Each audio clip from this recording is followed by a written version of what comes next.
Hey, you don't look confident, Bo. You don't look confident when you're doing that. You don't look confident. Are you ready for the best Kansas City Chiefs insight? Welcome to the Four Guys in a Bar, sponsored by ChiefsBlitz.com, presented by UnderdogFantasy.com. Here's your Chiefs Blitz host, Nick Athen, with Lou Montagna, Andre Tillman, and Hense He got the winning Super Bowl touchdown. Okay, got a catch. Anybody could have made that catch. The Kansas City Chiefs select Josh Simmons, offensive tackle, Ohio State. You did it, man. Congratulations. Congratulations. Guys, y'all got it. Comic. Guys, y'all. I don't know what the trade details are. Hold on. Woo! They Woo! got Worthy. Xavier Worthy. Isn't that crazy? It's been 11 months since the Chiefs won the Super Bowl, and we're it's gone by so fast. Oh, it's time to piss straight off. Pull up a picture of 81. Let's do it. Let's do it. Here we go. Here we go. Rashad Smith. Rashad Smith. Let's go. There it is. The Chiefs have done their perfect draft. Dre's gone. I don't know where he's gone. Yo, welcome to the show. It's a Chiefs Blitz night. Breaking down the plays, keeping everything tight. From Mahomes to the defense, we can be the scoop. Real talk, real stats, we the ultimate truth. All right, welcome to the next edition of the Chiefs Blitz Podcast, brought to you by ChiefsBlitz.com and Underdog Fantasy. I'm your host, Nick Athen, with Mr. Hense Todd, Mr. Lou Montagna, and Coach Andre Tillman. We're back on a Wednesday. The Chiefs are back at practice. We'll have some updates on the practice here in a minute, but I think we're finally all over what happened last weekend. It's time to move forward. Time to put the feet in the grass. No, we're not moving forward. Take a breath. And you can't cover this up with a Band-Aid, Nick. You can't cover it up with some love and a Band-Aid. We can't cover this up. I think the Chiefs Nation maybe has a little too much time on its hands. The wound is too deep. The wound is too deep. It's all therapy for you, Nick. That's right. Yeah. Life is therapy, man. Lou, you know that. You've lived in that years. Hey. Every day you negotiate with yourself and you make a decision. It's worse than a toe jam, man. It's worse. It's worse. It's worse than, you know what I mean? It's looking that way, man. Should the Chiefs be picking high? We don't know. We will be getting all into all them details. We will have that topic later on the show. And also, we got Chiefs who I know some people still tied up. I don't know. Look up the league with that as well. Then we had Harold on Monday. If you guys missed that, you go back and rewatch that show. Also, we want to also thank everybody for joining in. Ruben, Sam Pears, Ken Sinclair, everybody that's on. Johnny Harrison's in the house. Everybody's salty so far. Continue to hey, look at that. Frank the Greek joining at the top of the show. What's up, buddy? Well done, Frank. Also, you know, the Fairy Dust Broncos. Hey, I know y'all was coming at me on X, and also y'all was coming at me on the you know what I mean? They came back and said the nut's not off. I told them on Christmas Day, the Nutcracker will be there. And let's hope that game means something. Hey, I guess they got walnuts. The Broncos was like, nigga, they said we got walnuts. So I'm like, hey. So what they said, titanium. Yeah, titanium. So with that said, let's get into our sponsor, Underdog. All right, let's talk about our sponsor. Underdog Fantasy. Right now, you can play 5, get $100 in bonus entries. You can play in Kansas and Missouri. You can win up to 1,000 times your money playing the higher or lower pick'em game. You can choose Jackson, Mahomes, anybody you want. Underdog is fun because you can win money on sports. Again, up to 1,000 times your money. We make it easy here at the Chiefs Blitz Podcast. Just hit the QR code where it says scan here. Make your deposit. Make your play your first game. Make sure you use the promo code Chiefs Blitz, and you can win money. You have 1,000 times your money. It's a great, great, great fun game. Pick the higher or lower. And that's right. This is what happens if we get to 100 subscribers between now and the end of the regular season.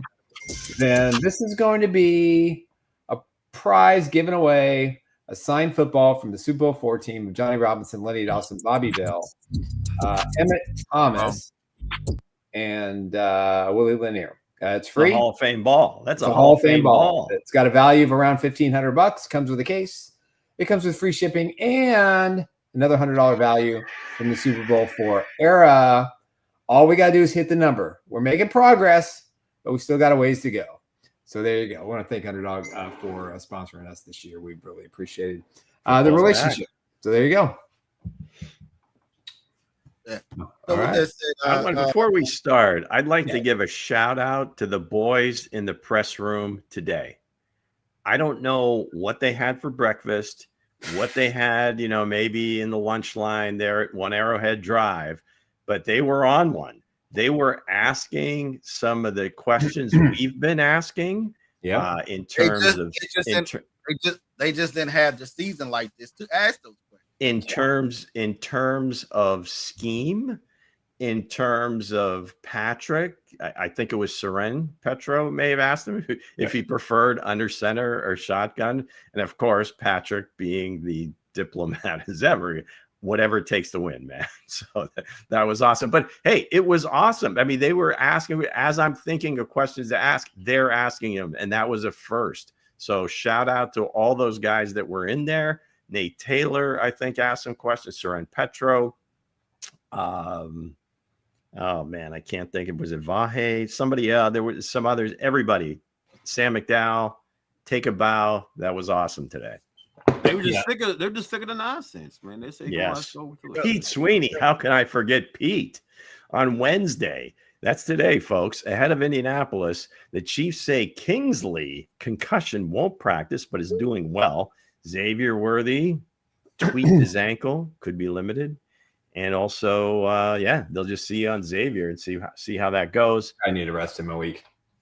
Pops should be practicing today. I believe that was per Angie Reid and Pete Sweeney right there in the room. So way to go, Pete. Rob Collins did not. I don't know your voice, Rob. But shout out if you were there. On being 5-5. We're not quite as negative as the outside world is. This might have been from Monday in his office. It isn't like the season is lost. We got to clean up a few things. So, yeah, let's go, Andy. Let's get that broom out. From our own Harold R. Kuntz. Let's go, Harold. Mahomes, we get to write the rest of this season story. So let's go out there and do it. Yeah. Yeah. Straight from the horse's mouth. Also from our own Harold R. Kuntz. Josh Simmons opened by thanking everyone for their support and protecting my six. For those of you that aren't in law enforcement, that's his back. Keeping his personal matters in-house. So they didn't go into depth in what was happening. He's not talking about it. So, and then from our own guys, hey, this is Chiefs Blitz, baby. Josh Simmons, I'm facing the Colts defense. They're very disciplined. They play very hard. They're extremely gifted. And I believe there is, and I think he even mentioned it. I can't think of the guy's name right now. I'm blanking, but one of his former Ohio State teammates is on the Colts there and plays on the down 4. So you might see him rushing on Josh. Yeah, well, we'll preview the Colts Chiefs on Friday, and we'll tear apart the positives and negatives and what needs to happen. But this is the most exciting quote of the day for me. 9 seniors have reached the semifinal stage of the Pro Football's Hall of Fame class of 2026. Don't know Visual Edge IT, and I don't care. And one of those is one of my childhood heroes, Mr. Otis Taylor, number 89. I think this is the farthest he's gone in the senior committee so far. I think Vahe Gregorian, is it Gregorian? I'm not sure I pronounced it right. It is, yeah. Vahe is the one is in charge of making the presentation for Otis Taylor. I thought when they expanded during season 100 that he would definitely get the call, but there's some really good names up there. Kenny Anderson, Stanley Morgan, Greenwood. I mean, there's a lot of deserving guys, but Otis Taylor set the benchmark for the tall, fast, agile wide receiver. He changed the game at the wide receiver position, and you just look at all the speedy, tall receivers that came in after him. Listen, sadly he's gone. He was sick for the last 15 to 20 years of his life. But for his family and for the Chiefs kingdom, I hope, and I'm going to put a special prayer in that he finally gets his due, because I think he was as instrumental in the Chiefs' success towards Super Bowl IV as any other player. And it's just a shame and it's stupid. And I have sent letters to the Pro Football Hall of Fame. I've had posts. How shameful of an omission this has become for, I say, one of the top wide receivers of all time, and certainly I say in AFL days, top 5, easy. Well, yeah, they have to judge it for the era, right? Because there's no way you can put up those guys in the 60s numbers versus maybe guys that played in the 80s or 90s, right? Because it's just, I mean, the game has exploded. We talked about Ken Anderson there. It was interesting. That was I think it was the 1981 season. So 1982 was the Super Bowl at the Silver Dome. Yep. But it was basically changing of the guard where both teams were like West Coast offense. You had oh God, now I'm blanking on his name. Who was the coach of San Francisco? White hairs. Yeah, Bill Walsh. And then the offensive coordinator for Cincinnati was Sam Weish. So you had both teams running West Coast offense. So that's where you really start the short, controlled passing game. So this is that's one of the better Super Bowls too. Like 7 or 8 years after Otis retired.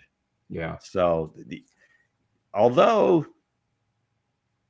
Lance Allworth did put up some numbers for the Chargers. Yeah, no, I mean, if you look at Lance, they had Sid Gilman running the show there, but overall, it's just hard to gauge, and people if voters now are looking at it now.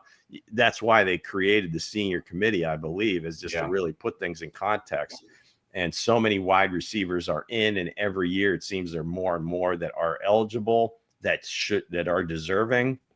Yeah. So hopefully Vahe makes the come on, Vahe, get her done. Sales pitch. Get her done. All right. They said we have Chiefs who and who. Chiefs who? Oh, that's me. Okay, that's you. Let's go, get the glasses on. Let's rock and roll. It is Wednesday, folks, and you know why you tuned in. It's the #1 game segment on YouTube. Look it up. The stats bear it out. So currently, we'll give you the standings. Demecchio, John Harrison, both with 2. Weston, Kareem, Sam, behind them with 1 correct answer. And, of course, our own panel, Coach Dre, has 1. So, not eligible for the prize, so we have to make that disclaimer right now. All right. So if you're new to the game, Chief Who, I will read a series of concocted clues about a current Kansas City Chief. You will determine from those clues just who this is, and when you have a guess, make it an educated guess, please. Go ahead and put it in the chat. At a certain point, we'll decide whether to keep going in the chat, and then we'll turn it over to the panel and see if they can come up with it. So without further ado, here we go. Clue number 1. This Chief was a 3-star recruit from a very talent-rich state. 3 stars from a very talent-rich state. Originally committed to a large in-state school, eventually flipped to a different in-state school. Clue number 3. This Chief was 2nd team all-conference in year number 3, 1st team all-conference in year number 4. Clue number 4. This Chief. Well, actually, someone on this panel thinks he's golden. Someone on this panel thinks he is golden. I know. So there you go. Anybody out there? I got it. I got this. Of course, Nick has it. He has it every single week. Yet, I don't know how many correct ones he has. Wait a second. Checks notes. 0. So, but no. Nick has this one. I actually, this time I feel it. He does know. So if anybody out there has a guess, let's review real quick. Clue number 1. This Chief was a 3-star from a talent-rich state, a mega talent-rich state. Clue number 2, originally committed to a large in-state school, then flipped to a different in-state school. Was second team all conference in his third year, and then in fourth year was first team all conference. And finally, someone on this panel thinks he's golden. So, John Harrison, that of the 2 correct answers and tied currently for the lead, comes in with Rice. It is not Rashee Rice. Damn. Let's see. Ruben FS. I'm not sure what that means. Ken St. Clair. Nico Remicchio. It is not Nico. Remicchio comes in with Mike Dana. Not Mike Dana. Come on, guys. Keep guessing. All right, folks in the chat. Oh, Mr. Paris says it's Mahomes. It is not Patrick Mahomes, but these are all really good attempts, but not there. Ruben, Ruben's first guess is Hicks. So maybe that's what the FS stood for, was Jaden Hicks. It's not Jaden Hicks. Mr. Paris says Mahomes one more time. It's still not Mahomes, but thanks for doubling up there, Sam.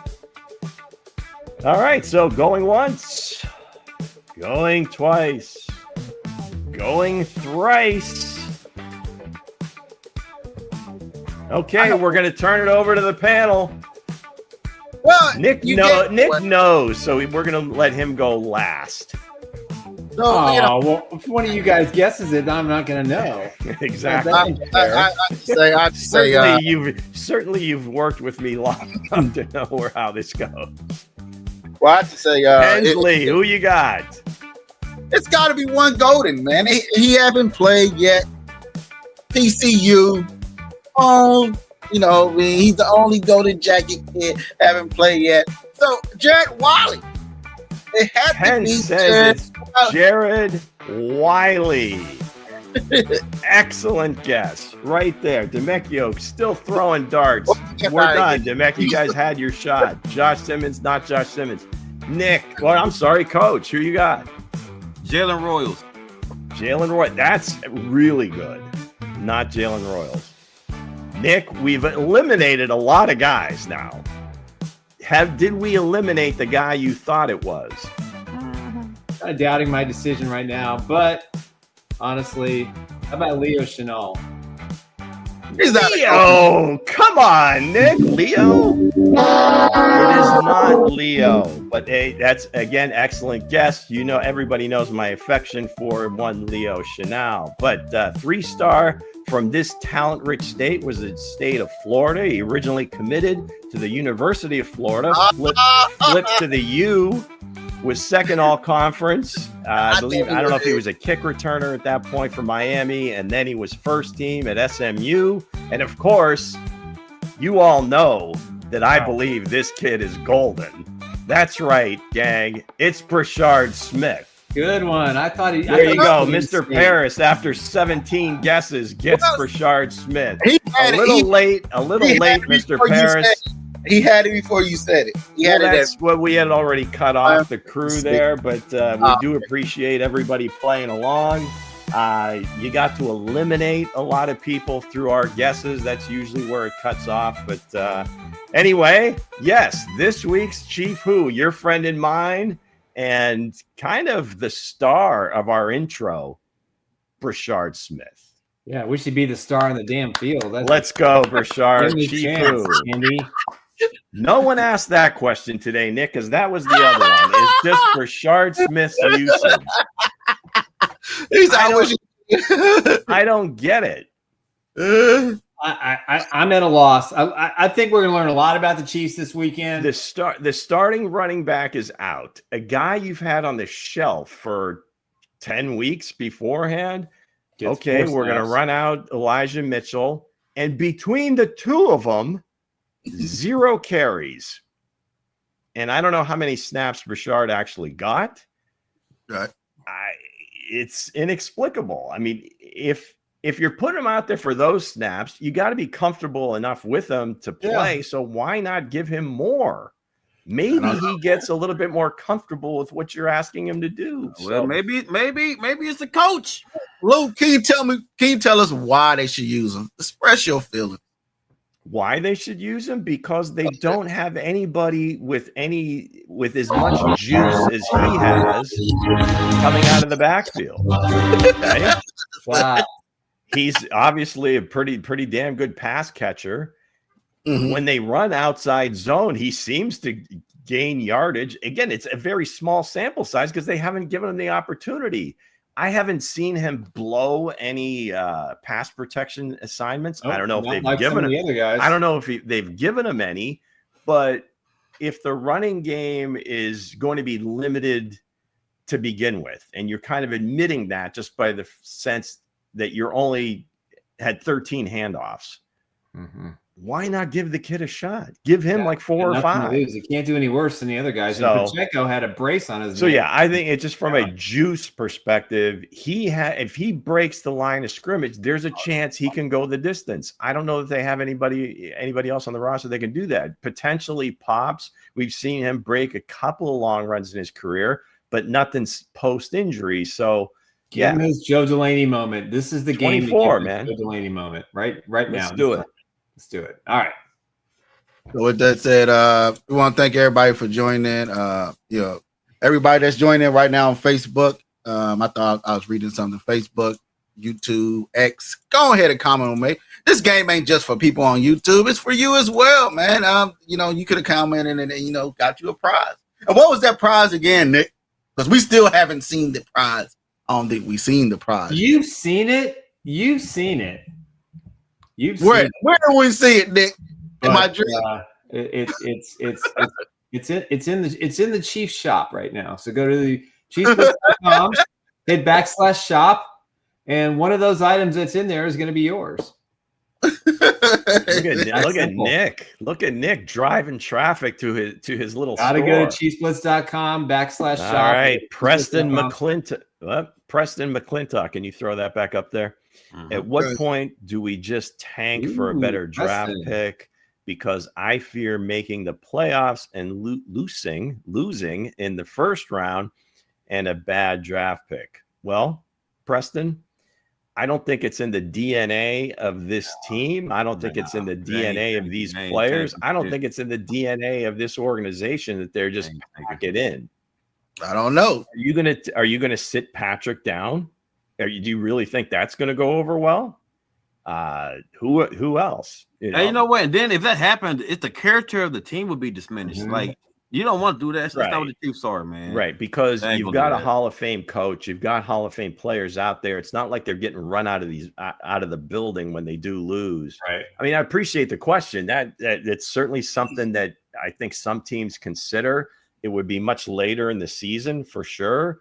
But if the Chiefs have a snowball's chance in hell with 3 or 4 games left, they're not going to say, well, even if we make the playoffs, we're going to lose. They're thinking if we just get in the dance, we can beat any of these teams. Yeah, and that's it's true. That's what Travis said today, basically. They really can. So who in there is really a team in the AFC that you say, we got no shot against that team? I don't think there is one. No chance. No. No chance in hell. So, but I appreciate you coming on. I think that might be a first. Appreciate the comment, the question. Shout out to Vince McMahon. But and subscribe if you haven't already. Let's get into the questions at the back end of the show. This is the 6, right? Yeah. In Josh Simmons' parlance, this will be the 6. This is the 6. Show. Go ahead, Luke. All right. So, how do the Chiefs become contenders again? Let's get to the first question. That's a rhetorical question, folks. Is Andy Reid's scheme the problem, or does he just lack the personnel? Well, I'll start. I think more scheme than the personnel, and I say that because I think when he kind of sort of called out Patrick Mahomes on Monday's news conference and talking about the run plays, and he goes, "Oh yeah, I called some run plays, but they ended up being passes." That's not a quote verbatim, but that was the crux of what he had to say. And I think the scheme probably is a little stale. It hasn't had a lot of new infusion. You've got some different players in there, but they're not doing anything different now than they did when they revamped the offense after Tyreek Hill left. They executed it at times better the last couple of years. This year they're 0-5 in one-score games. It's because they've had a mountain of mistakes that there's still one-score games, and if they had made one less mistake, then maybe it's different. But I think the personnel's there. You arguably still have one of the best quarterbacks in the NFL. Come on, Hense. If I had the controls, you'd be in jail right now. You're disrespecting me by nodding your head, thinking you're all high and mighty with your Batman shirt on. I'm just agreeing, sir. I ain't saying blah, blah, the Cape Crusader. Now, come on. I'm gonna give you a one shot. But I can be off the screen. Okay, can I finish now, please? Is that wow. Can you let the old man in the room finish? Nick gets the close-up. Gets the close-up treatment. Oh my goodness! See all this great stuff I have right here. Yeah, all be yours. Anyway, still selling. Still selling. Listen, I think the scheme is part of the problem. I still think this is the best offensive line that Reid's had. I think it's the best wide receiver crew. The tight end is playing at all-world level. He's one of the best tight ends in the NFL. The running game, if it's done properly by committee and they get 135, 150 yards rushing, including that means Patrick Mahomes has got to get on his feet and move and get some yards in the offense. Yeah, they can get it done, but they're not going to have a home run threat at the running back position until next year. For now, I think the personnel's there. I think everything's there. Did you listen to Chief Who? I listened to Chief Who. Right? They don't have the confidence to play the kid. It's just that simple. We can debate all show. I got you. But at the end of the day, I think the problem is the scheme. It hasn't changed. He's got the same offensive coaches. There's nothing fresh. It's go time. I mean, as Travis Kelce said today on the New Heights podcast, we got to go out and win 7 in a row. Now, maybe that means they're going to open up this offense. We haven't seen a reverse. We haven't seen any kind of those shenanigan plays that seem to work for Kansas City. It's just bland. And, Patrick, I love you. You've restored faith in the whole organization. Those deep balls, just put some air there. Let your guys go get them. And you're probably going to talk at least 2-3 more wins already this season. He said as much today. He did. And they're all holding themselves accountable. All right, I'll shut up now since the maestro wants to play music. I think we just got hacked by like Russian radio or something. What was that? Let's see. I did start the show and I did invite all you on. You guys are complaining about my laptop fan. What the hell was that?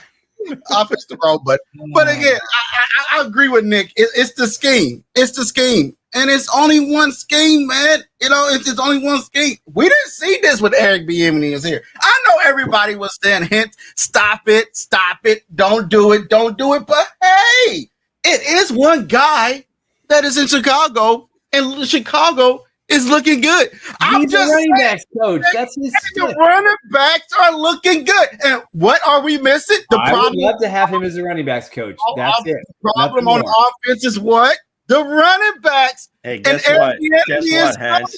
The offense haven't been the same. I'm just saying. Their lead back is DeAndre Swift, who, oh, by the way, was also available in the first round when they skipped on Jonathan Taylor and DeAndre Swift. So we said it's no. Eric Bieniemy is over there doing the job. Since Nagy took over, the offense has been last in the back end of the league. I'm just saying. You and some people in the chat are the only ones clamoring for Eric Bieniemy. I don't think. I mean, he's been kind of like let go everywhere he's been. Now can't get an offensive coordinator, can't get a head coaching job in the league, can't get an offensive coordinator job in the league. Lou, it was that good. You're a band guy, right? You like bands, you like musicians, you like a lot of, Prince. Right, yeah. So Prince need his band, right? He needs a band. Everybody needs his band around him, right? Yes, sir. And Eric Bieniemy was a part of Andy Reid's band. And when he left, the offense haven't been the same. Right. I'm just saying, you still need the band player to back it up, the back of the offense and get it going. I'm just saying, Eric Bieniemy is not on this team, and the scheme. Yes, the scheme is the problem. It's not the personnel. You have Rashee Rice. You got Patrick Mahomes. You have Travis Kelce. You have one of the youngest offensive linemen in the league that's playing good as well. It's the scheme, man. It's the scheme. That's all I'm gonna say. The scheme is the problem for this team. I'm just saying. Hey, listen. So you trying to say they needed Joe Jackson? You think the Joe Jackson was needed? He's a Joe Jackson of the Kansas City Chiefs. He missed that belt to ass. B2A. Was it that energy? Drake, that's what I'm saying. I'm saying nobody is holding this. Eric Bieniemy was on the sideline holding people accountable, right? You don't see that. Eric Bieniemy was holding people accountable all the way to the locker. Travis Kelce, he didn't care who you was. Heck, he didn't care if his grandma. He was holding her accountable. Now that's what they missing on this offense is accountable. Mahomes make them interceptions. You know what I mean? No one's holding them accountable, right? Yes, the running back missed an open hole. If Eric Bieniemy was here, Lou, you would have your Bashard Smith. We would see the Bashard Smith sighting. Eric Bieniemy be saying, put him in. Let this kid loose. That's all I'm saying. So go ahead. I can get behind. Yes. Nah, I get it, guys. And I've been saying that too. Belt to ass. Eric EB was putting belt to ass. Yeah, he had conflict, but he checked them at the rim. He checked their asses because they didn't have all that yelling at Andy Reid. He did. So here's the thing, though. Going back to the question. No, they stopped running the goddamn ball. It's the scheme. You had it. Crump was running the ball. He was getting about 4-point-something yards a carry. And you're going to carry the damn ball with 13 times? Come on. Like Andy Reid called it. Andy Reid honestly called it. He was like, we had run plays called, but they checked out of it. Right. Yep. So I'm like, that don't even make sense. That's not winning football. And let's go back to the boogeyman. The boogeyman was calling that shit at the line. So it's up to the boogeyman. The boogeyman got to get it corrected, man, because if you know it's working, why stop? Now, I get everybody want the gloat. Everybody want the show. They want the bombs of a bad dad. They want that old school Chiefs. I get that. But why would you do that against this type of defense? You know you had to slow them down. The run game was working, right? Yeah. You could build off the play action pass. So to me, it's a scheme to me. Like I said, and we got to go to the boogeyman, Bo. The boogeyman was the guy that jacked it up. Boogeyman. It was the boogeyman, man. It was him. Go ahead, Lou. Yeah, I don't know. I mean, I think Andy even said it today. I mean, the scheme they play is so diverse and so many different things that they can do. I don't know that it's specifically the scheme. Now, again, what it comes down to is, running certain things at different times. Now, when you talk about, I think somebody's mentioned RPO, it's not necessarily he's checking to a pass. He is not handing it. He's just throwing, because usually he reads one of the linebackers. If they're coming up, basically that RPO goes right behind that guy or out to the side, and they're getting 4 or 5 yards. So that's as good as a run. That's the whole idea behind the RPO, is to get 5 or 6 yards. He's not like dropping back, because that's a run call. That offensive line is blocking for the run. So if he holds it more than like a second, they're going to be illegally downfield if he throws the ball then. So that's two totally different things, but they do like that. It's just a very intricate part of what they do, and it's kind of embedded in who they are and what they do. Should they change it? Maybe. We'll see. I don't know. I mean, the personnel seems fine. Yeah, you'd love to have a running back in there that's more explosive and that is more instinctual and maybe can read things a little bit better and see, some cutback lanes, or just have enough juice or enough patience to kind of wait for the blocking to develop, but then be able to take off at a moment's notice. That would be the personnel part of it. The scheme part of it, I don't know. I really think it is just there's an Lou, you just gotta say it. There's an execution problem going on. Yeah. And I don't know what happened to Rashee in the second half, but he looked a little out of it. I was mentioning it, on the X Spaces. I mentioned it on Monday. He's the savior. They do have some some issues versus man defense, especially in press coverage, right? Because if you recall, the Chiefs were like one of the staples in their offense years ago was a lot of these deep over routes. Mm-hmm. They're sending two guys flying down the middle of the field, and then somebody would come tearing like right behind them, like in the contrail across the field, and you'd have those intermediate routes that you're not seeing. Right. A lot of it is horizontal or it's going deep, and Patrick is throwing it more like, I don't know, he's like firing it across the infield instead of throwing it from the outfield to home plate. I think Nick had mentioned a little bit more air under the ball, and Patrick said as much today. But again, you're in the heat of the moment or whatever, and you see the guy, maybe he gets a little too excited and he just chucks it out there, and the receiver doesn't have a chance to track the ball a little bit, find it, and then go make a play. So I think he's becoming a little bit more self-aware too. So it's a little bit of both, I think, but it's not something they can't overcome. Well, speaking of overcome, I know Andy Reid said, some of the plays are runs or, some of the, then, the guy said something about Mahomes earlier. So let's get to the next question, Luke. Do you believe that Mahomes is officially regressed? That is, we're coming. A lot of negative questions, man. No, we're coming right for the guster, man. Right for the ass. Hey, it's a question. That's all. It's a hot topic. Lou, this is what you want, Louis Chaos. This is what you absolutely. want. Okay, let's so get right to the meat. Apparently you watch too much Colin Cowell. Because he's the one who threw it. It's Cowherd, whatever. That's Simon Cowell. He's like on America's Got Talent. Well, even if you listen to him, you're still going to get the answer wrong. You're still going to say the wrong thing. Collins on FS1. Listen. Gray hair. Patrick Mahomes has done an incredible job of resurrecting the franchise, delivering Super Bowls. We're talking about right now, Nick. I'm going to explain that. I'm going to explain that. Where's that Janet? Damn, you guys are brutal today.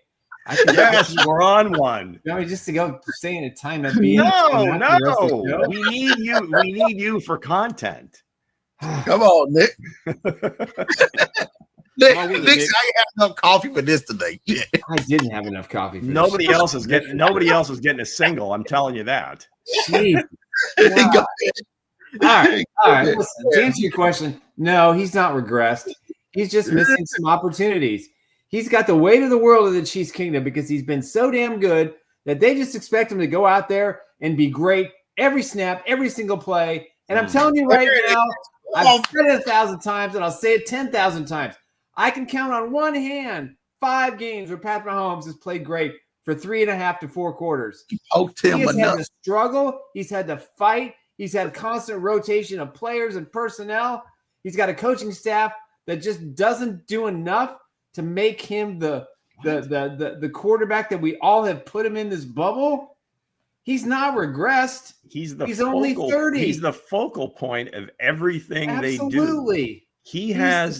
This kid's got the weight of the entire organization on his shoulders. It's unfair. And he's done nothing Jackson, but the Jackson 5, man. There's only 2 players in the NFL that have this weight. Well, Josh Allen. Josh Allen. Yeah. Allen and Mahomes are the only 2 that have this franchise weight on them. Well, Cincinnati, Joe Burrow. Joe Shiesty. Okay. But still, it's unfair what they're doing. Baltimore, I would think Lamar Jackson, too. I think it's completely unfair. They finally get him an offensive line. Those 4 guys, they're all in the AFC. Yeah. I'm fighting for my life. Yeah. I fight for my life every day. Gasping. Gosh.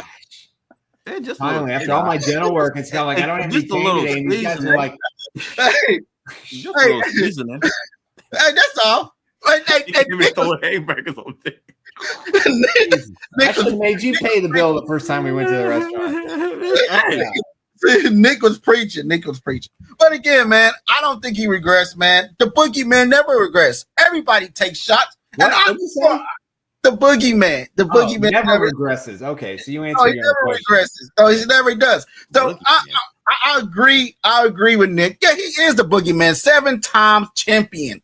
7 times. That's all he knows is AFC championships and Super Bowls. And guess, you know what I mean? He should be fired for talking about bringing Josh Allen name. Josh Allen is nothing but toilet tissue to Patrick Mahomes. No, he's not. No, he's not. All he is. You know what I mean? You can't even bring up Josh Allen. You know what I mean? Only time Josh Allen was the weight of a franchise. That's it. No, not you. I'm talking about the other guy from Fox. I can't get his name right. But Colin, whatever is no, whatever, Luke. But again, I don't think you're aggressive. I just think it just wasn't, you know what I mean? You know, Here we go. You just don't have those days because the boogeyman is aggressive. I know Josh Allen put up 6 touchdowns, 3 on the ground. He ain't going, 3 in the air. He looked good, but Josh Allen ain't won shit. You never won nothing. He ain't never going to happen. 3 times in the history of the league. That's he has right. 2 of them. But that's all right. We can have record books, but do you have rings and trophies and nice things that shine? It doesn't. We're talking about right now today. What have you done for me lately? Man, that's right. Where that Janet Jackson at, guys? We're talking about the past history. In the words of that famous football analyst Janet Jackson, what have you done for me lately? That's right, lately. Guys, we talk about the Hall of Fame stats with young Patrick Mahomes when he had EB with him. I'm talking about the prime Patrick Mahomes, right? Now, let's face it, he's been overthrowing guys in the last 2 years, man. You know what I'm saying? He threw Worthy into an injury. You know what I'm saying? He overshot Thornton. Come on now. That's what we talk about it. Yeah, look at the different game. He threw it. If it wasn't for that penalty, it was a pick 6. It was a pick 6. Injury, sir. Hey, I throw my man to a shoulder injury, bro. So here's the thing, guys. Let's call it what it is. And Mahomes changing calls at the line. Andy Reid pointed out. So it's on the boogeyman. Hey, if you can hit that music for me, Hense, real quick, hit the boogeyman music because now we're coming after his ass. They better win Sunday. That's all I gotta say. It's the boogeyman decision for the boogeyman. You know what I'm saying? So I'm like, where is the fear? Guys, y'all remember he used to put the fear of God to everybody now. Now, it's reverse. Mahomes don't know what to do no more. He don't know what to do. Now, all BS aside, though, man, I think it is Mahomes is starting to regress, man, because some of them throws they usually hit on, he don't hit on no more, man. The bad throws, man, throwing into crazy ass coverages, man. I feel like he's not breaking stuff down. You know what I'm saying? I think the pressure is on him. I think the pressure is on him, man. So, all right, Lou, save it. Save the topic, Lou. Lou ain't believing nothing you saying. Go ahead, Lou. When did Lou ever believe anything I say? Now, has he regressed in terms of just overall numbers? Yes. Thank you. God damn it, thank you. But the point is that he's set the bar so damn high that anything less than that, and it looks like, well, geez, what's wrong with him? Well, he's human. I mean, nobody was going to be able to carry that type of production year after year after year after year. So he's had some off years. He's having a good season, right? I think he is. I mean, by any other standard, but it's Patrick against his own standard. Yeah, he probably has stepped back a little bit, but I think in terms of just playing the quarterback position, he is so many miles ahead of where he was when he came from Texas Tech. That was just no question. He was playing backyard football, it seemed like, for most of the time. Wanted that back. Somebody want that back on this panel. Maybe you need to go. That could be, and maybe he would put up bigger numbers, but I don't think they would win as much, right? Now, you say, well, win as much. They've lost all these games. Well, yeah, because I think they were leaning into being a defensive team. The defense is still pretty good. They don't give up a ton of points. But I think there's times during the game where he feels like I need to make a play because I don't know where else to turn. Who can I turn to? I mean, it used to be Travis, and Travis, God bless him at his age, is still pretty damn good. But he's not the dominant player that he used to be.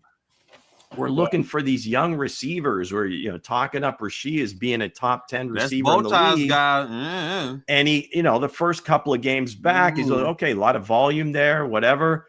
But we need these guys to step up and make plays. Xavier got to step up and make plays. I was kind of half kidding when I said, well, is his career going to be closer to Hardman? Or it's right now. I don't know. Half kidding, Lou. You said half. He and McCall are looking very similar, right? Yeah. I know that Worthy's got the talent to be much better than that, but again, maybe it's the injuries, the shoulder, the ankle now. So whatever. But in terms of Patrick, I'm not that worried about him. I think he overthinks things now. Yep. And I think they talked about that, in training camp or whatever, that he is so mindful of what the defenses are doing that he's just trying to make the perfect play every time. And when he gets out of structure, that's usually when the big plays happen. Unfortunately, against Denver, he made a bad decision, or he just threw a bad ball way too low and it got picked off. But I don't think if there is regression, it's just in the numbers. But I still believe his talent is still evident. So you still believe Patrick Mahomes in general? Kathy has the best quote. They got a lot of tape on KC's every team. Just study. Pat may need to change things up. Listen, it only took him 7 seasons to figure out how to stop him. So, again, I look back at how talented this kid is, the responsibility he's taken. But I think today in the news conference in particular, different from after the game on Sunday, I think he really did some strong self-evaluation over the last couple of days. I thought he said the right things today. I don't think these were things that were these weren't things that he always says. These are things that he's saying now. And so I think we're going to see the best of Pat Mahomes going forward. That's what I think. Yeah. Hey, Bo. Every year. My concern is we need to see the best out of some other offensive players to really help him get back to that level, because he just throws the ball at the other end. You got to get open, you got to catch it, and you got to make a play. And that doesn't seem to be happening with a lot of regularity. Right. So what did John say? John's all over the numbers. Yeah, last he's year the numbers through man. 10. Mahomes at 15 and 11. They were 9-1. This year, 22 and 6. They're 5-5. He's got better numbers this year, obviously. Again, the defense, and I don't want to go on a tangent, but you've got 3 guys that I believe meant a lot to this team that they kind of walked away from or dealt them. I mean, Joe Tooney, again, you needed to pay Trey Smith. Maybe this goes to the Clark Hunt conversation. I don't know, but that's a lot of leadership leaving the building. Even prior to being with the Chiefs, with the Patriots, that dude was a rock. Okay, especially when he's playing guard. Yep. Tershawn Wharton. I mean, you look at in the middle of the defense that they've been trying to patchwork up or whatever. Some team felt like, hey, this guy's done enough to warrant this kind of money, and the Chiefs were like, we'll find someone else. Then in the back end, I don't think you can quantify how important Justin Reid was to this team and getting the defensive backfield straightened out, being a leader, making plays. And those are 3 guys that just aren't in the building, and you didn't replace them. I mean, Jaden Hicks, who was supposed to be the heir apparent, he barely gets on the field now. You don't have an answer for Wharton. And Kingsley, okay, God bless him. Maybe he turns into a player, but the leadership and just the overall just badass that 62 was, that's hard to replace. So basically, saying Lou, good character. So basically, the character left. Good character left. It was more about character than the talent, man. So not so much character, but leadership. I think that's what I'm saying. That's what I'm saying. Leadership and character. Because without that, man, it's just a bunch of guys with talent.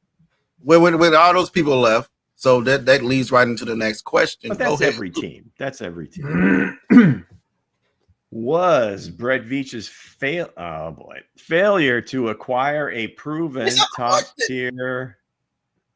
Wait, what?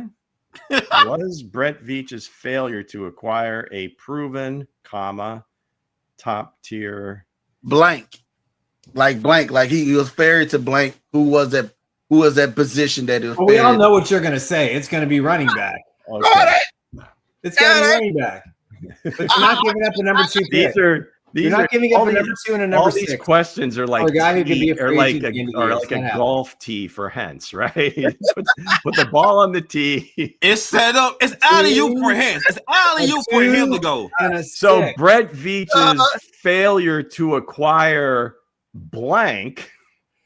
Okay, I see what you're saying. Okay, so they should have added a player at some point, right? $3 million in cap space, a 2 and a 6 for a rental player.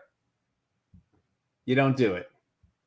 I'm not saying he did. I'm just saying like Ferry, and it's still guys out there that's in free agents. Just Simmons is still out there as safety, right? He's still out there that can come and help this defense. It's a guy, even though he kissed passer, even though he kissed people on the forehead in the Raiders locker room, but he still can come and help this D line, right? Wilkinson, wherever his name is, it's a guy. Has he signed with anyone else? Nobody wants him. It's not a matter. Nobody wants him. He's probably it's the injury is still. I'm holding just saying him back. I don't know. It's other guys that's out there that you still can bring in. Like Justin Simmons. Is he on a team right now? I mean, all these guys that we talked about in the offseason, they're not on a team for a reason. Right. That's why all I'm saying is, every stone must be unturned, and he is leaving stones unturned. How do we know he's not turning over every stone? He's sitting on his hands as right now. That's we know what that? He just said. His hands is screwed to his ass. He's got to be picking up. Lou said, how do you know his face not deep? Stop. You don't think he's making calls? You don't think he's reaching out to people? Come on, teams man. do not want to trade with the Chiefs. That's bullshit too. I mean, it's not bullshit. They don't want to help them.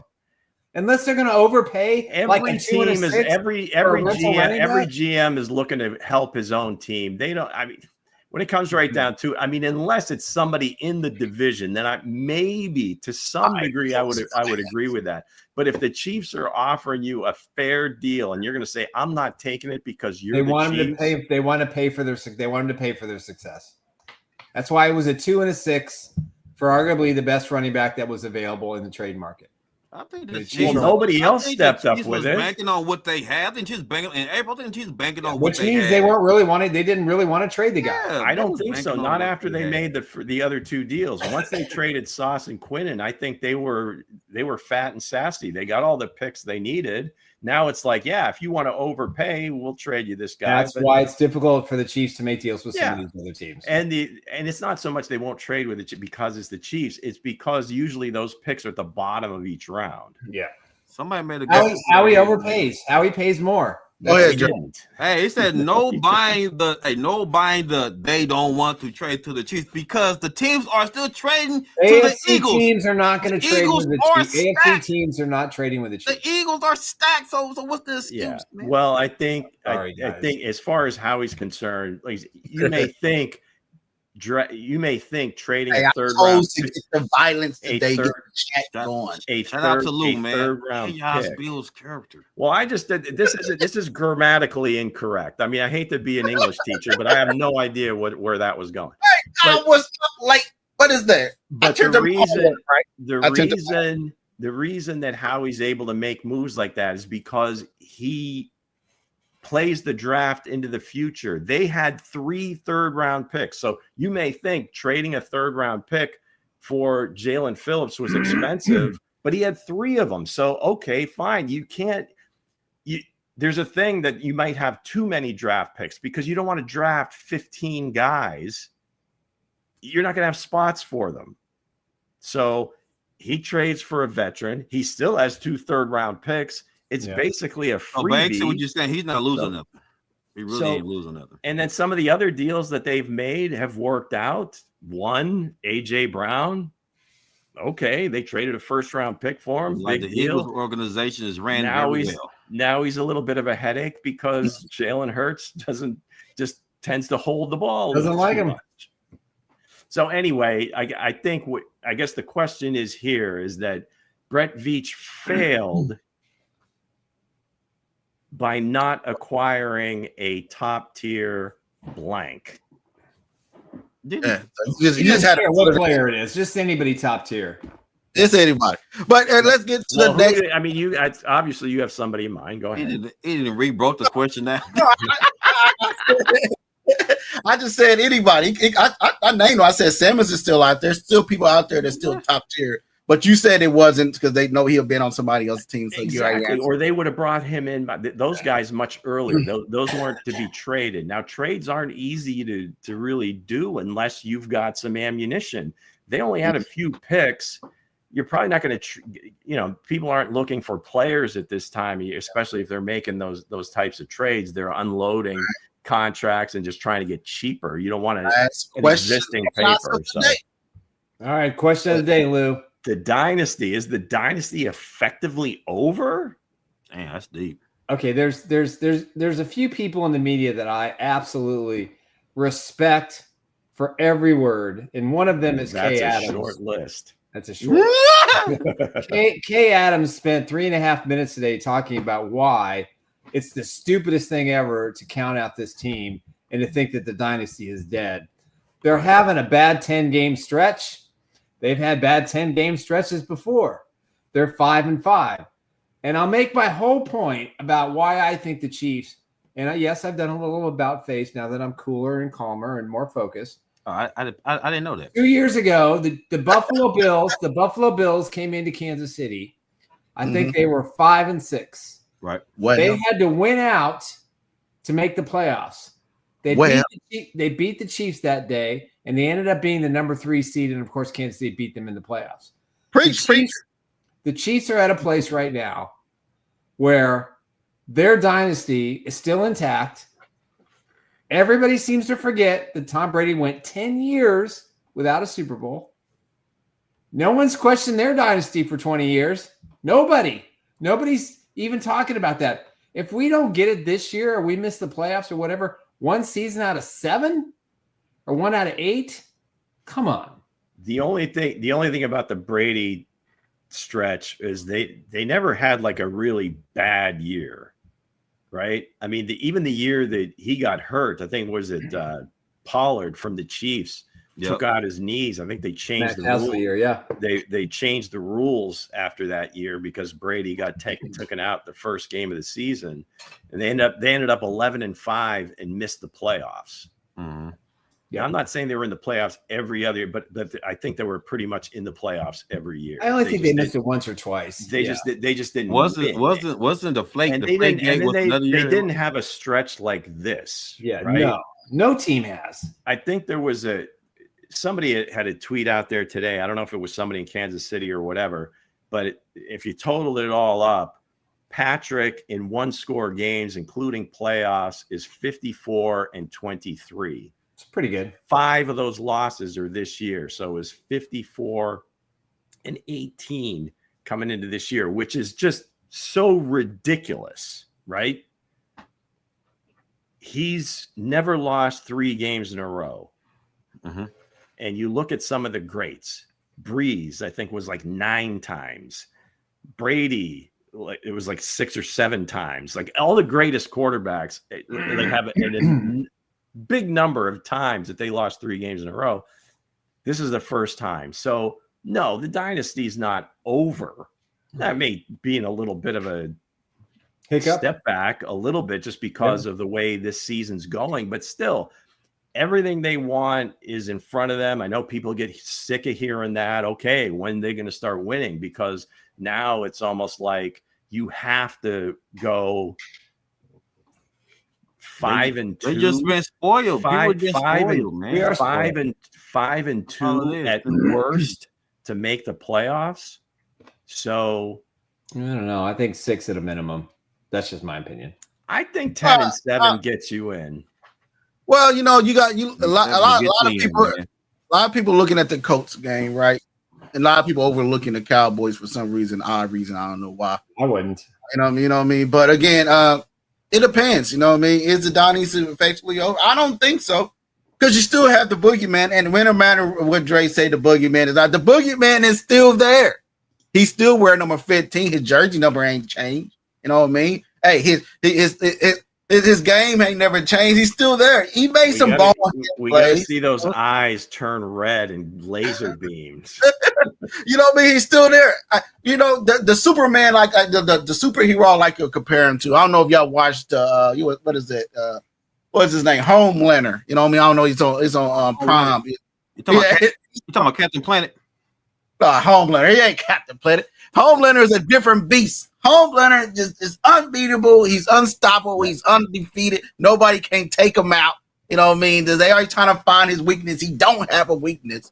But I feel like the dynasty is not over. I think Patrick Mahomes and them will figure this out. They 5-5 right now, 7 games to go. Now it comes up against these Colts, right? You got the Colts coming into town, a noon game. Thank God I finally get to get a noon game.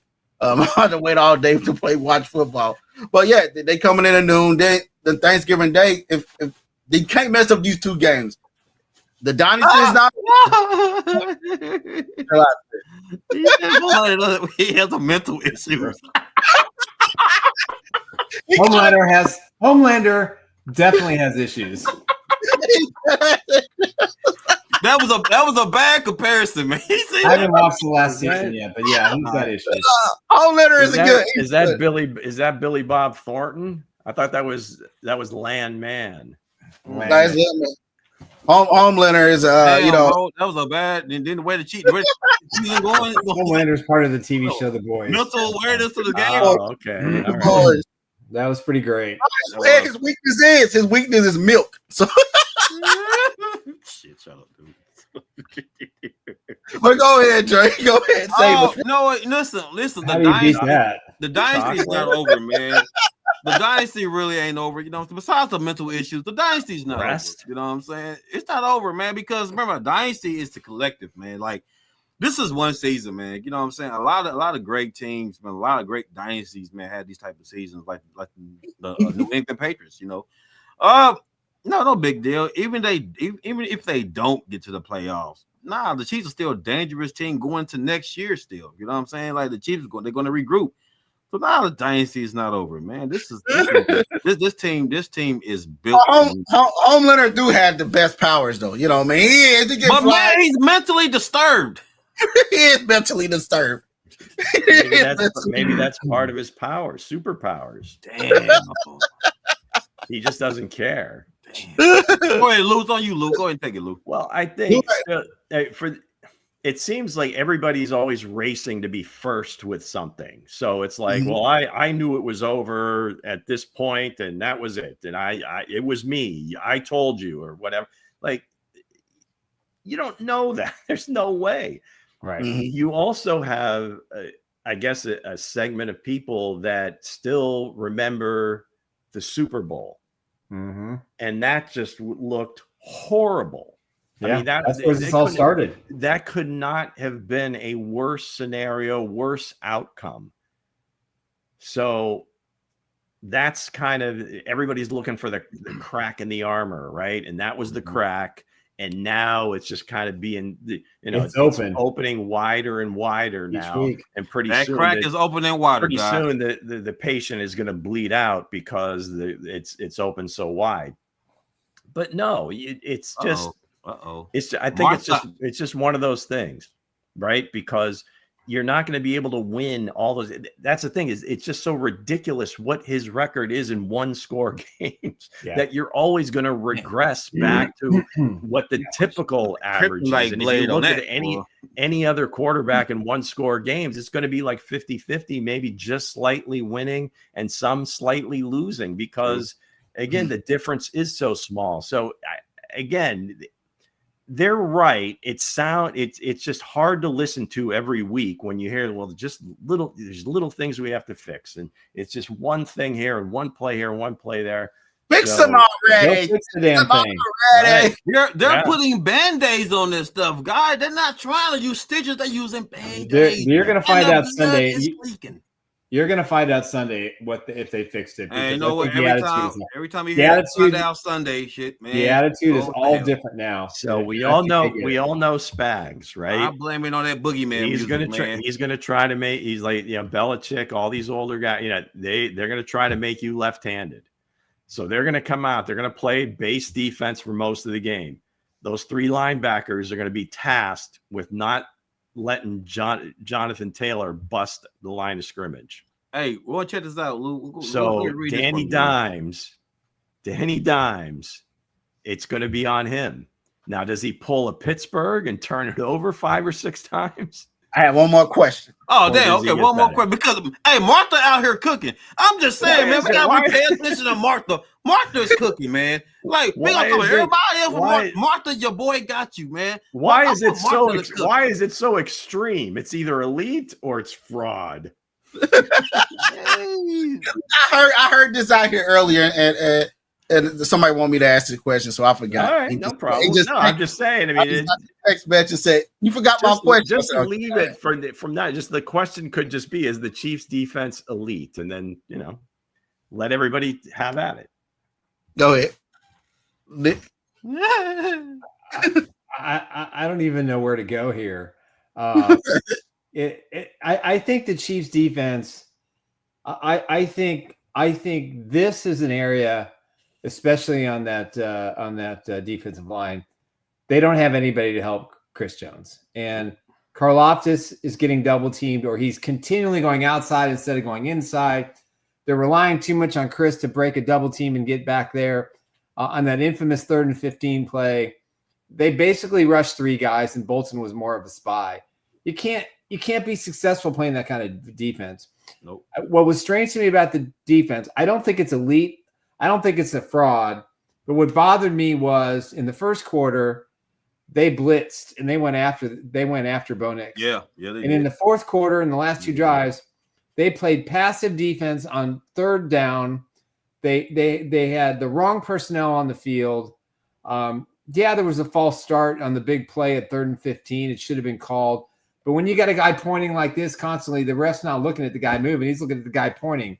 So I think you can't really tell 100% where this defense sits, because we've seen some really good play from this year and really good moments. But I don't like the 3rd down approach. I think it's terrible. Shout out to Martha. Prevent defense prevents you from winning. You look at the Broncos on the flip side. What do they do with Patrick Mahomes on 3rd down? They sent the house.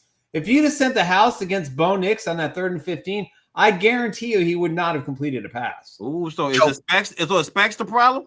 Spags is the problem for that in that situation. You got to be aggressive on 3rd and 5, 3rd and 10, 3rd and 15. Y'all You heard it can't first, sit guys. back and say, "Hey, I'm going to let my defensive, secondary, and linebackers make a play, keep the play in front of them," Facts. versus going and attacking the guy throwing the ball. Facts. I mean, it's stupid. It makes no sense. It's irresponsible. You can't do that. Send the effing house. It worked in the Super Bowl against the 49ers. It's worked many times this year in similar situations. Don't let Bo Nix beat you on 3rd and 15, not once, but twice in that game. Nick is cooking. And the first time was George Karlaftis is in pass coverage. If you don't want to play Jaden Hicks, fine.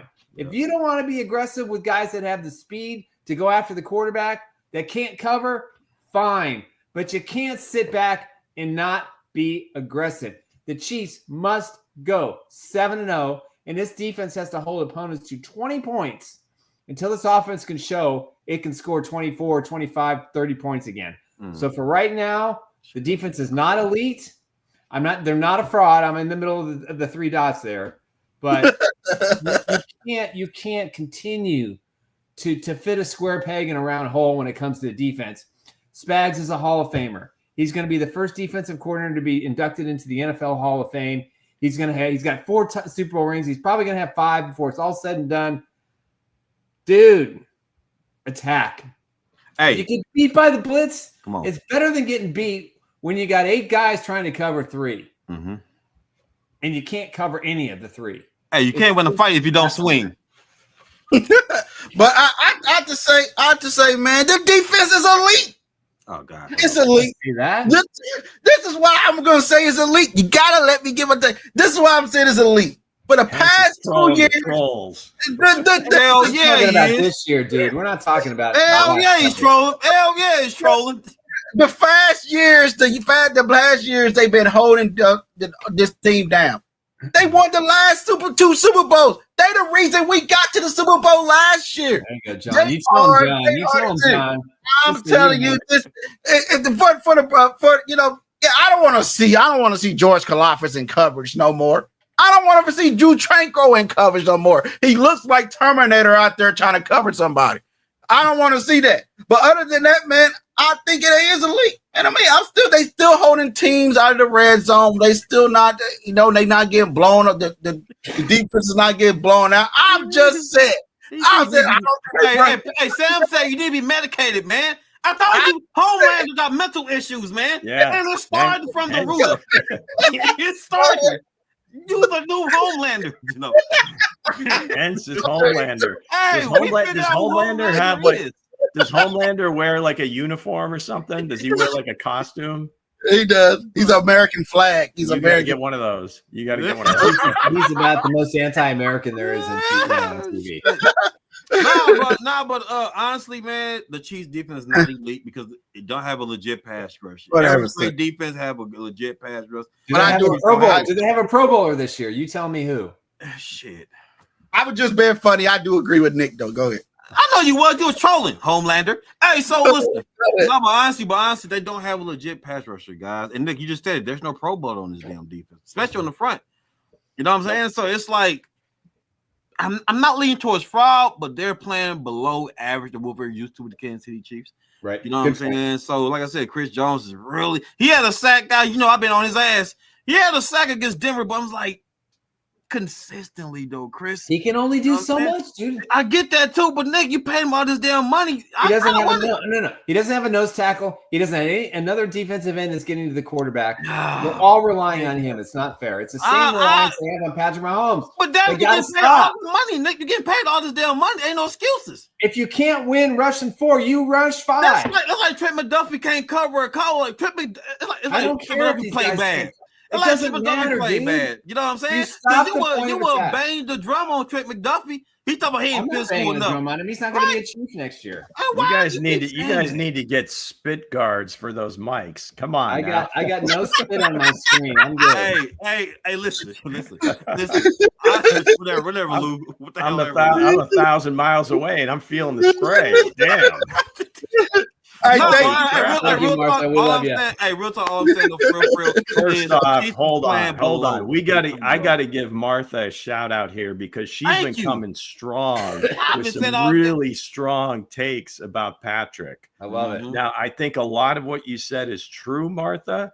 Again, I don't know if you were with us when we were talking about this very subject, but I think he's regressed, but he's regressed from the standard that is so high that he set. It's not that he is playing like overly poorly, but there is so much on him that he has to play nearly perfect for this Carolina win right now. Same record.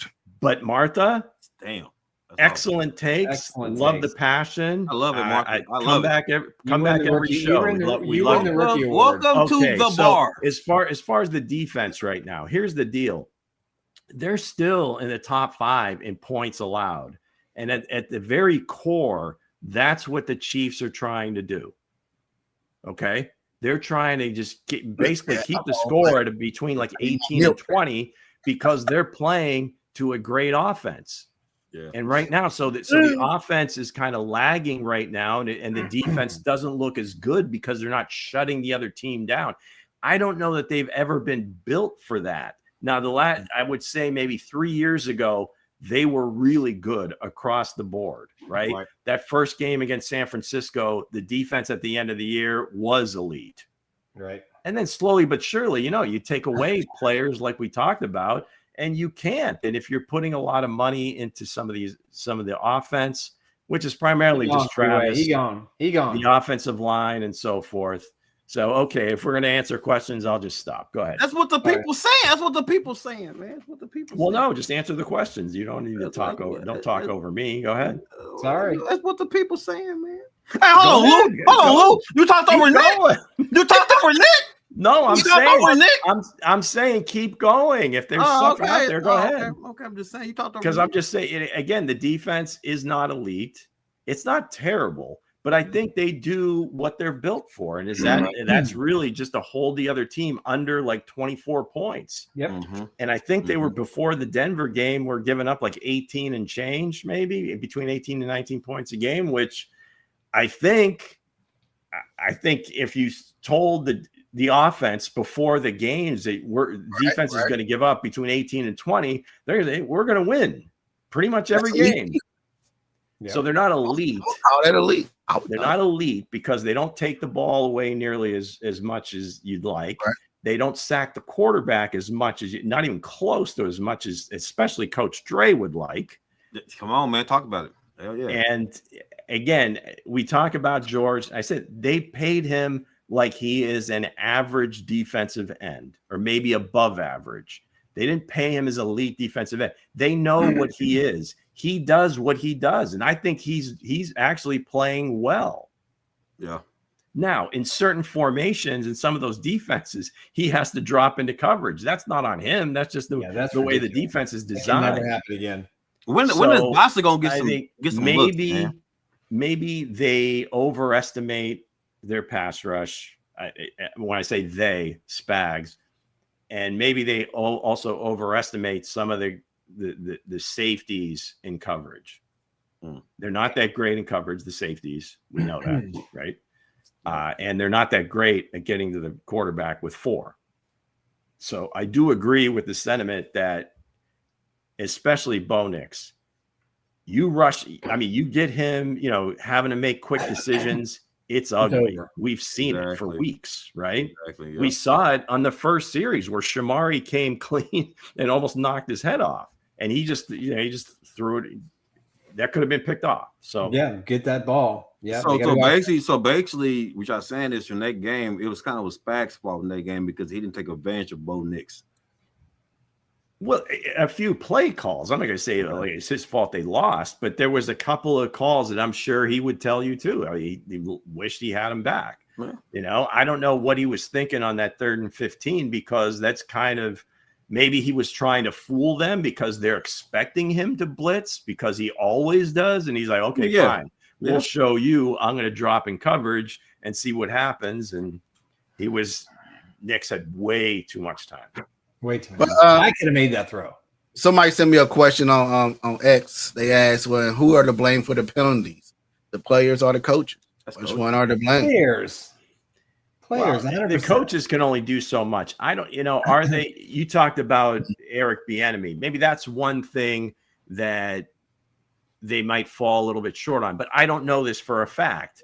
They got it. I'm sure in all the meeting rooms and whatever, they're being held accountable, especially, Juwan Taylor, because he's so much of a repeat offender, right? So yeah, the penalties, it's on the player. Everything is on the players. I don't think the coaches are putting them in bad positions or asking them to do things that they don't or can't do. I don't believe that at all. So, hey, we're thinking about this right here. He said Chris Jones said in the interview that Bo Nix knew exactly what the play was on 3rd and 15. So Chris Jones maybe he guessed. Maybe he guessed right. All right, go ahead. The Denver knew what they knew when they backed off. They you can see that in film. They do that all the time. They should have just sent those guys, or they should have gone on their own and said, "Screw it." Yeah, I don't think so, Nick. That would get to this one. Get to this one, Nick. Defense is decent enough, but the lack of a run game has made team one-dimensional. We agree. Missing out on Breece Hall ended the year. What happened to best Chiefs team Mahomes has had? Listen, I am not going to go back on the fact that I thought going into the season, the roster itself from top to bottom was the best that Andy had, offense, defense, and special teams. Let me finish. I'm not saying they had playmakers at every position. Right. I just like the makeup. The plan was always going to be running back by committee, But the difference in the reason why the running is failing in Kansas City and has attributed to the last 2 losses is Patrick Mahomes is not running. He's not moving out of the pocket. He's not stepping off and getting 5 or 6 yards when he can't. He isn't doing any of that stuff. That opens up everything else in this offense. He's suddenly become, I'm going to sit in the pocket and wait and wait and wait. He can't do that anymore. When he's at his best, he is on the move. He has been flat-footed, feet in the ground for the last 2 weeks, and he's a part of what? Interception? Huh? Did you see the interception? Okay, I'm just saying, like the third and two play. Okay, there was no defensive lineman in the middle of the field, none. All he had to do was go to his center and say, "Hey, go up a yard. I can slide for a first down." If he had thrown it to Brashard Smith, who came out of the flat wide open. My point is, Patrick is being on the move to make a throw is one thing. I'm not talking about that. Oh no, there's no question. Get on the move and run and get some yards. That's his get game. 25 or 30 yards a game. When that happens, his offense is virtually unstoppable because then Denver's got a shadow. Why do you think he's not doing it?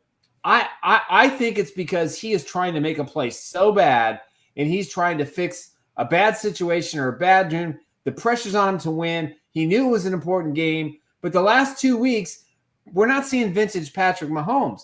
All we're seeing is this guy who's not taking what the defense gives him. The Broncos defense is elite. It's great, but there were so many missed plays at the line of scrimmage.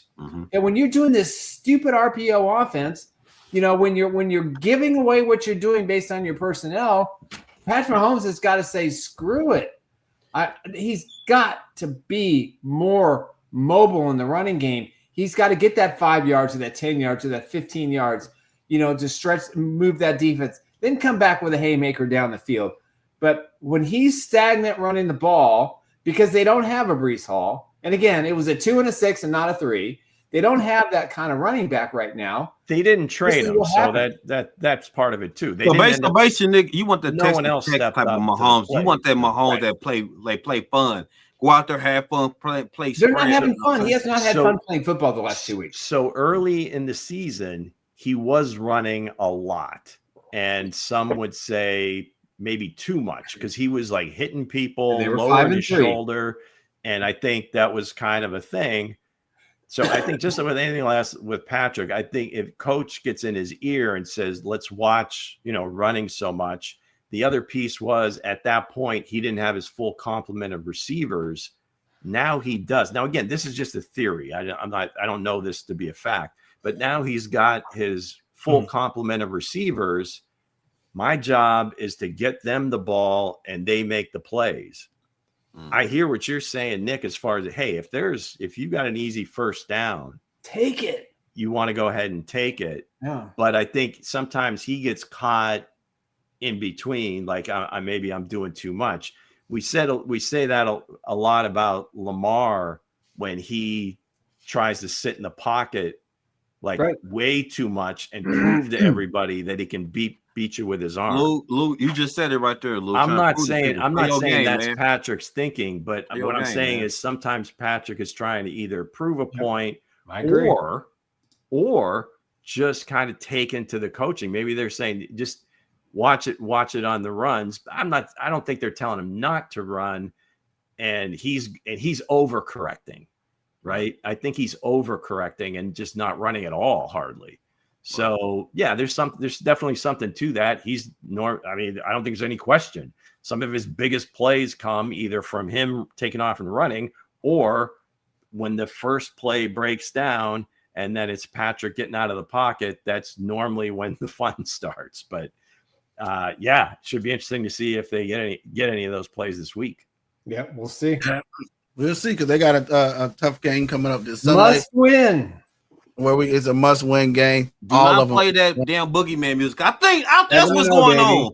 I think that's what's going on right now. That damn theme music, man, it's throwing Mahomes off a little bit, man. Mahomes ain't listening to no theme music. They ain't got nothing to do with me. But go ahead and we're gonna get into this right there. Go ahead and answer that, Luke. Endeavors. Okay. Endeavors. Okay, cool. All right. Is that it's like reading license plates. Is that on Mahomes or play calling? Should Mahomes have to go off script so much? Why aren't any of the initial plays Excellent working? question. Excellent question. Now, I spoke to the third part of this question before, where it seems like against man-to-man coverage, the receivers are having a hard time uncovering in a short, if it's a 3-step drop or even a 5-step drop and Patrick's looking to get the ball out quickly, they don't seem to be uncovering as quickly as they could. They're not getting should. separation. So if you guys want to take the other ones. Okay. No, it's the same. She had 3 questions in there. Here, we clicked off. Damn. Go ahead. Yeah, Mahomes has to go off script. Sorry, Ed. Yeah. Is that on Mahomes or play calling? Well, I'll take that one, man. It's on Mahomes, man, because like I said, Mahomes is the guy. You know what I'm saying? He knows his offense, man. At the line, Mahomes, you make the right call, Mahomes. It's on Mahomes. Mahomes, like I said, Andy Reid said, we had run plays called. I stated before, but Mahomes changing them at the line. So on this question, I had to go Patrick Mahomes on that one. What about you, Nick? Yeah, as far as the initial plays go, I know the first 15 are what they're set on, and they don't deviate from that. They just going to go run those plays. I've never quite understood that because you don't know what Denver's going to throw at 2nd and 3rd down. Mm-hmm. To me, in the old days, the way the first 10 or 15 game, possessions worked or plays was plays. Usually there's the first drive. You always had 2 caveats to every play. So the first one was what the head coach calls, and the quarterback would survey the field, and maybe he changes it to play 2. That's the way it's always worked. What they've done with I don't think there's any question that Patrick has the authority and I'm not saying that he doesn't, but with this RPO nonsense, right? It takes. That's on him. He gets to choose. That is on Patrick Mahomes. Yeah. Mm-hmm. If Patrick was under center more, if they just ran just a little bit better, I mean, all these things, the offense is extremely predictable based on their formations. We have 7 years of film to show when they were being more creative, running the ball, being at the line of scrimmage more. They won those 3 games in a row and looked pretty damn good, beating 3 teams by double digits, including the Lions. So they need to get back to that offense because defenses had a hard time matching up with the way the Chiefs were lining up and running their plays. I'll say one more thing. I think there's a problem at the wide receiver position that he has too many choices. And I think that you're going to have to make a decision. Thornton needs to play a lot more. Hollywood Brown probably needs to play a little bit less. And Thornton and Rice, I think, to me, until Worthy gets healthy, have to be the focal point along with Travis Kelce. Pay attention this week to how much zone defense Indianapolis plays. Right. Yeah. Because when they were having success, those teams were playing zone. Yep, true. I'd answer the question. I'd say, it's a play calling. I'd say it's play calling. They don't have no identity. This offense have no identity. No, they have an identity. It's Patrick Mahomes. They don't have enough around them. Yeah, they have Patrick Mahomes as a quarterback, but they don't have no identity. Yeah, they putting Juju in. They putting Juju in too much. Juju needed. You talking about put Hollywood down? Juju needed to be dancing his ass right out to the bus. He's not there to do. Juju was like a poker tell last week. Every time he was in there to block. You know what he's doing? But other than that, man, I think it's play calling. You know what I mean? Because they have no identity right now. Everybody, you know what they're gonna do, like Lou said. But somebody, when Rice is out to the side, Juju was there. You know it's gonna be a run or a screen pass. They don't have no identity on this offense, and I don't know what to say to that. But it's got to be fixed. The play calling is not there. The personnel is there. The personnel is there. You got Rice. Rice is a good receiver. Thornton showed that he can be a possession receiver. Hello. Even Noah Gray shows that, hey, you probably need to sit Travis Kelce down sometime and let Noah Gray cook. I think he's taking a step back.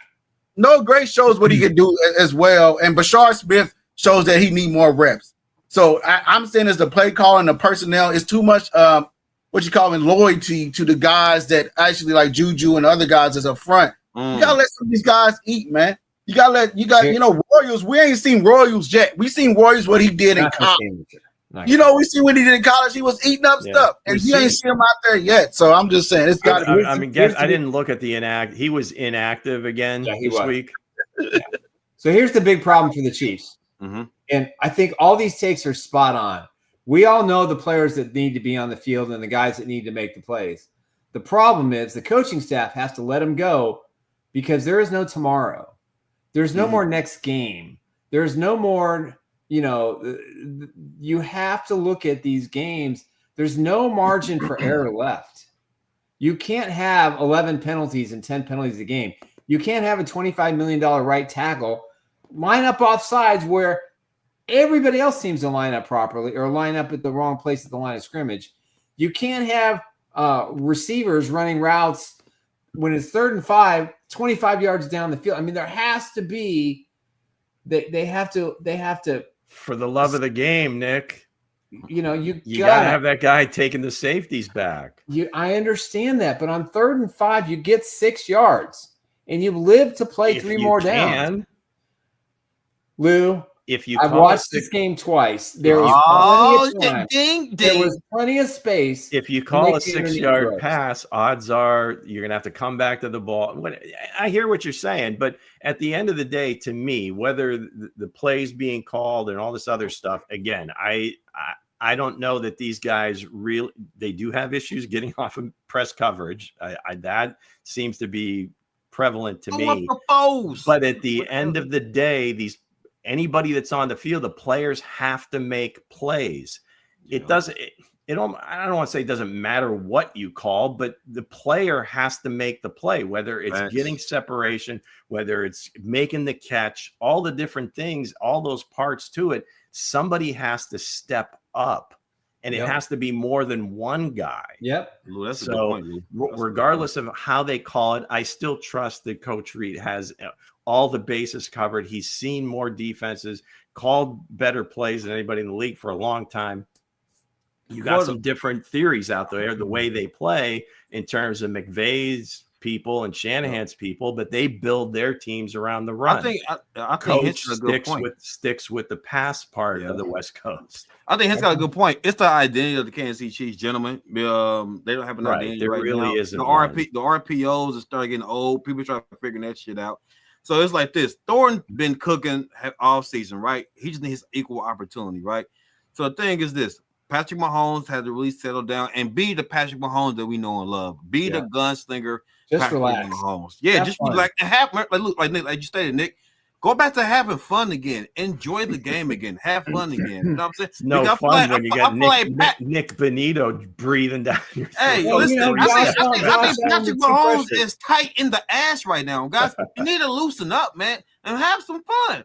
Have some fun, man, for real. The pressure's on, but go have some fun. Make everybody pay for all their comments about being negative. You got 3 toddlers in the house. Things get intense, you got. When you flex and becoming a boogeyman, when you become a boogeyman, you're not having fun. You know what I'm saying? So is it? So it's Brittany's fault. Yeah, it's Brittany's fault. Blame her. Sunny day. We need to play some more today. Street themes. An hour and 32 of completely chaos. But we love it here. Speaking of Sesame Street, the word of the day is W. They must get a W against the Colts. They must go get a W against the Colts. They must go get it. Like win against the Colts. If you like our show today, you're gonna love our show on Friday. You kicked ass today, boy. Listen, the word of the day is W, man. You're right. So with that said, guys, we got Fact the Cat. You don't want to miss that. One of my favorite shows for that he puts on. Also, we got we're gonna pregame the Chiefs versus the Indianapolis Colts. Well, the Chiefs versus Taylor because that's the only person on their team that's actually doing something. Jonathan Taylor. Taylor versus Taylor. He gonna do that. He gonna do that dance again. Hey, that dance is Stop Taylor to under 100 yards. The Chiefs win this game by double digits. Swift and Taylor. Well, if you recall, in the Super Bowl, Saquon didn't do anything. He didn't do squat. He didn't do shit, man. So careful. With that said, we'll see you guys Friday. Thank you guys for sharing the show. And there's a lot more new. Thank you for all the comments and questions. Keep them coming. Absolutely. We appreciate all the new people today too. Awesome. Appreciate you. Love y'all. Peace out. The word of the day, the letter of the day is Letter of the day. W.